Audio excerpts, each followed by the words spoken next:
Vous pensiez tout savoir sur la tristesse. Détrompez-vous. Il y a des jours où la vie semble nous retirer la lumière. On se réveille avec ce poids invisible dans la poitrine, ce silence qui ne dit rien, et pourtant tout en nous crie « Pourquoi je me sens ainsi ?» Ce n'est pas seulement une émotion, c'est une ombre qui s'invite, même quand tout semble aller bien. Une ombre que l'on fuit, que l'on cache, comme si la tristesse était une faute, une faiblesse, quelque chose à effacer derrière un sourire, et pourtant. Et si cette tristesse n'était pas une ennemie, mais une messagère, et si, au lieu de nous enfermer, elle portait en elle la clé de notre liberté?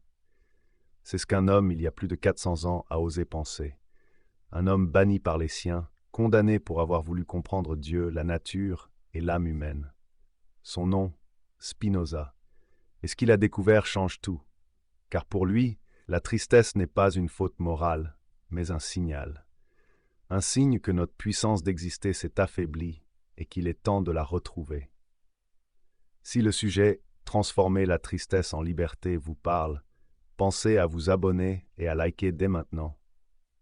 Oui, même si vous êtes un peu triste aujourd'hui. Ça m'aide à vous partager encore plus de sagesse intemporelle comme celle-ci.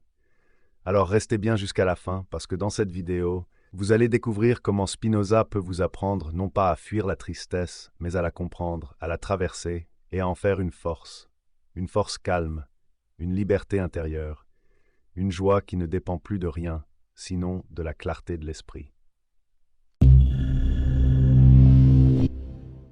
Nous sommes au XVIIe siècle à Amsterdam. Dans les rues étroites, un jeune homme marche seul. Il s'appelle Baruch Spinoza. Sa famille a fui l'Inquisition au Portugal.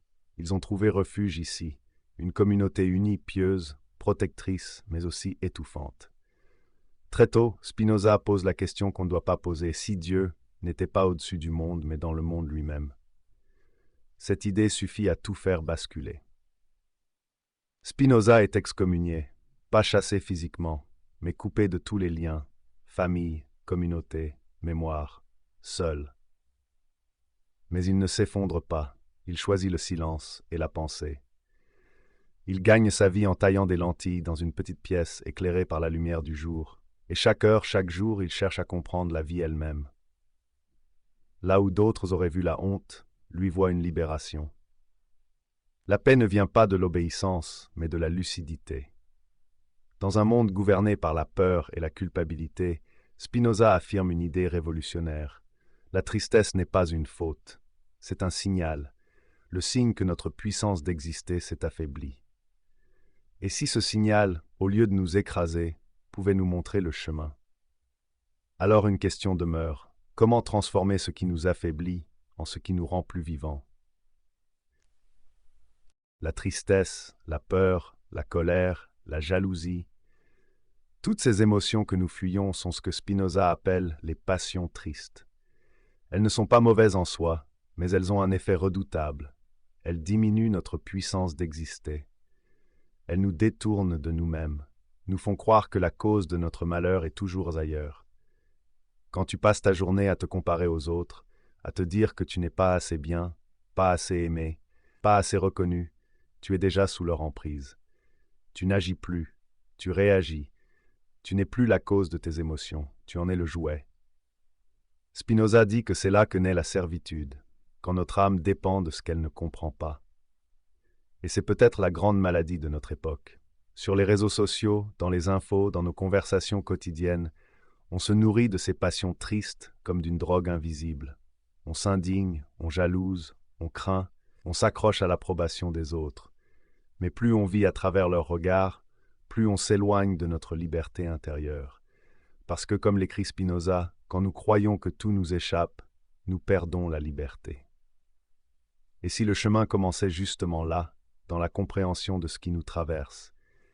C'est ce qu'il appelle la joie active. Une joie qui ne dépend pas d'un hasard heureux, d'une réussite, d'un compliment, mais d'un regard nouveau sur la vie. La joie passive, c'est celle qu'on subit. On l'a, puis on la perd. Elle monte avec le plaisir, elle retombe avec la peur. Mais la joie active, elle, vient de la lucidité. C'est la paix que tu ressens quand tu comprends les causes, quand tu cesses de te battre contre ce qui est et que tu commences à voir les choses pour ce qu'elles sont. Cette compréhension te rend libre. Tu cesses de te dire « je suis triste » et tu commences à te dire « il y a de la tristesse en moi, je la regarde, je la comprends ». Tu passes de la réaction à la conscience. Et cette conscience, c'est déjà une guérison. Regarde ce qui se passe quand tu comprends une émotion. Ta colère perd de sa force, ta peur devient plus claire, ta tristesse se transforme en douceur. Tu n'as rien nié, tu n'as rien refoulé, tu as simplement repris ta puissance. C'est ça la vraie liberté selon Spinoza. Non pas fuir ce qu'on ressent, mais comprendre ce qu'on vit. Et cette compréhension ouvre la porte à une joie profonde, durable, qui ne dépend plus de ce que le monde te donne ou t'enlève, parce que connaître, c'est déjà guérir. Et dans cette clarté, même la tristesse devient lumière. La liberté pour Spinoza n'a rien à voir avec le fait de faire ce qu'on veut. C'est même tout le contraire, parce que souvent, ce que nous voulons, c'est précisément ce que nos émotions, nos peurs, nos désirs incontrôlés nous dictent. Et tant que nous sommes guidés par eux, nous ne sommes pas libres. Nous sommes simplement entraînés par des forces que nous ne comprenons pas encore. La vraie liberté, dit Spinoza, commence quand nous voulons ce que nous comprenons. Quand nous cessons de lutter contre le monde, contre les autres, contre nous-mêmes. Regarde la mer. Elle ne choisit pas ses vagues. Elles naissent, montent, se brisent, puis disparaissent. Mais la mer ne résiste pas à ce mouvement. Elle les porte toutes, sans s'y opposer. Et c'est précisément cela qui la rend si vaste, si tranquille, si puissante.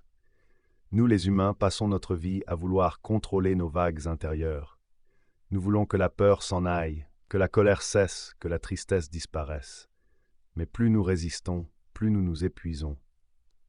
La sagesse de Spinoza, c'est d'apprendre à dire « ce qui est, est ». Non pas par résignation, mais par lucidité. Car comprendre la nécessité des choses, c'est déjà se libérer de leur poids. C'est reconnaître que tout ce qui arrive a une cause, et que cette cause, si on la comprend, ne nous écrase plus. Elle devient matière à connaissance, matière à paix. Quand tu cesses de lutter contre ce qui est, tu redeviens cause de toi-même. Tu redeviens créateur de ton mouvement intérieur. Tu ne fuis plus la vie, tu l'épouses. Alors la liberté ne ressemble plus à une révolte. Elle devient une harmonie, une puissance douce, sans résistance, qui s'accorde au rythme du monde. La liberté, dit Spinoza, c'est la joie de comprendre la nécessité. C'est le sourire tranquille de celui qui sait que tout ce qui existe a sa place, et que lui aussi fait partie de ce grand ordre vivant. Et dans ce sourire silencieux, la tristesse cesse d'être un poids. Elle devient un passage, un retour vers la lumière. De la tristesse à la joie, de la peur à la liberté, de la réaction à la compréhension. C'est tout le voyage que Spinoza nous invite à faire. Un chemin intérieur presque invisible, où l'on apprend à ne plus se battre contre la vie, mais à la comprendre, à la traverser avec lucidité et douceur. Celui qui comprend n'obéit plus à la peur.